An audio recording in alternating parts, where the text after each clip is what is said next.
Welcome to Mastering Necromancy. In this short series, I will be learning the brand new skill Necromancy from scratch in hopes to once become the Master Necromancer and defeat Rasial, the first Necromancer. Now show me your power!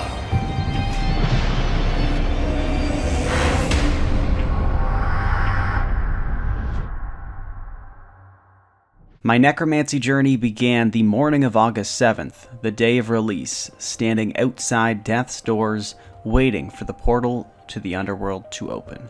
You will be the key to my victory. I will teach you. You will be my last apprentice. I am the first necromancer. After speeding through the tutorial, my necromancy journey officially begun. I started off just by checking out the city of It is a brand new area. We talked to Loop to get our starting ritual materials, and then I headed over to the undead troll cave to do some combat training. Within 10 or 15 minutes, I was able to train necromancy up to level 20, so we could begin the first new necromancy quest, Killy Row. Killy Row can be started by talking to Sostratus near the docks in the city of He also trades the new necromancy armor, so I picked up a set of that, and this is the first quest to complete where it will start giving you the unlocks to upgrade this armor, eventually to tier 90. Killy Row was light work, and I unlocked the ability to start upgrading my gear, which next step is upgrade to the tier 20 weapons, so it will improve my DPS.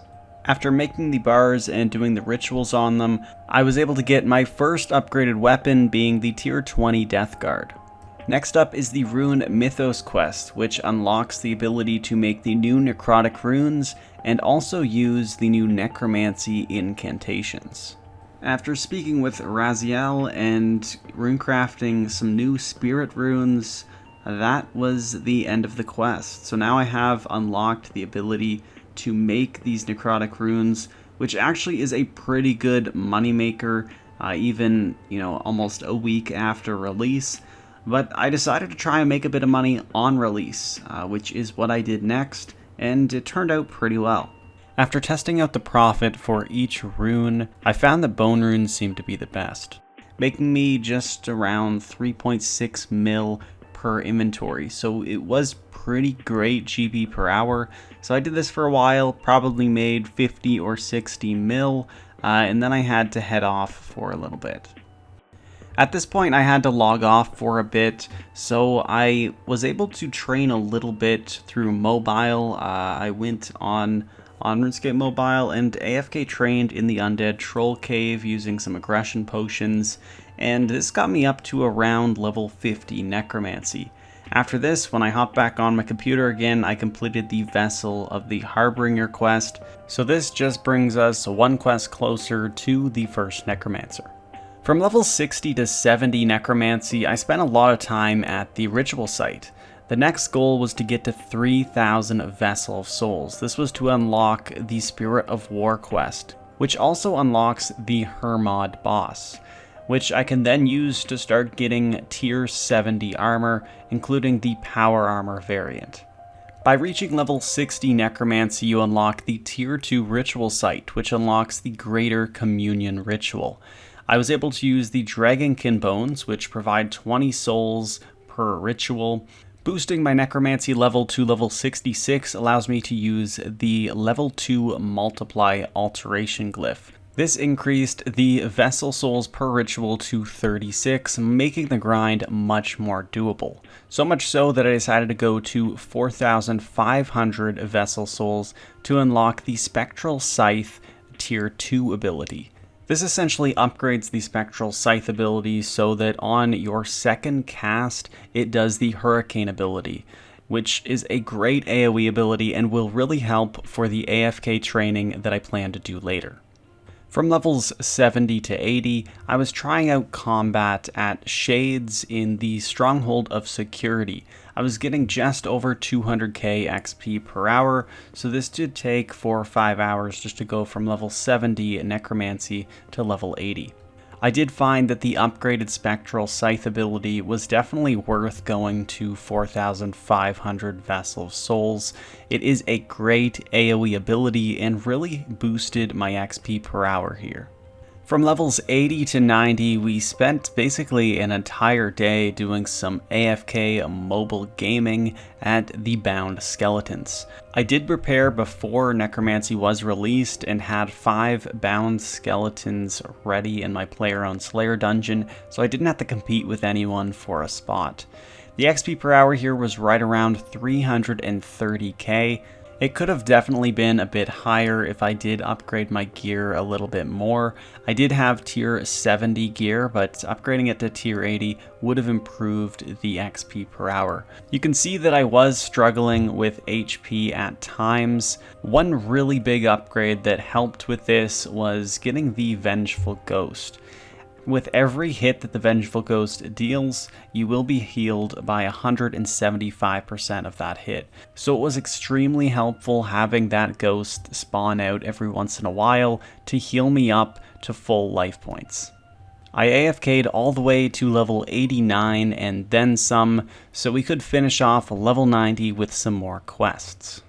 After completing the Spirit of War quest, it was now time to take on Hermod, and hopefully get some Hermotic plates, which is used to upgrade to the tier 70 power armor, and all the way up to tier 90. Hermod is a mid-level boss, similar to the God Wars Dungeon 1 bosses. You need to use Necromancy against this boss, and he does drop the Hermotic plates, which can be used to upgrade your Necromancy gear. The boss fight is fairly easy, and he only has a few mechanics which are pretty simple to deal with, so much so that you can even avoid some of his more damaging attacks if you have Soul Split. The fight also was much easier because I was already level 89 Necromancy coming into the fight.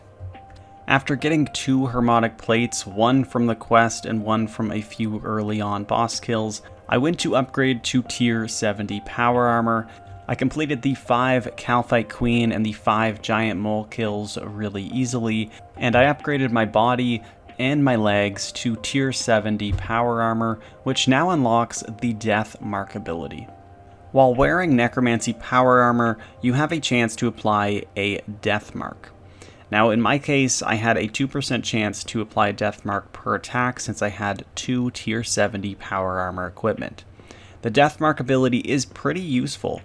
Necromancy attacks will execute the mark for fatal damage if the light points are below 20%, with a life cap of 30,000. In Hermod's case, he would be insta-killed when he hit right around 27.5k health, which really helped with some kill times. After defeating one last Hermod with some help from a Death Mark, I reached level 90 Necromancy, which adds a huge upgrade being the tier 3 ritual site. This adds 4 new glyph spots which can add things like multiply 2 or attraction, and it will be the best spot for XP from level 90, possibly even to level 120. The next day I spent entirely at the ritual site. The XP per hour was absolutely insane. I was getting anywhere from 700k to 900k XP per hour at the ritual site, but I had to pay close attention. All of the different events, as you can see, the Soul Storm event here, this is where the XP is at. You are able to get a ton of XP from these, and if you see my soul attraction meter at 460%, that isn't even as high as it goes. I could have had it a bit higher if I chose an attraction glyph, but instead I was trying to make a bit of money while I was doing this as well. And so I not only made quite a bit of money, but I went all the way from level 90 Necromancy to level 99 in one day. Okay, we are now 10k away. This last event will do it.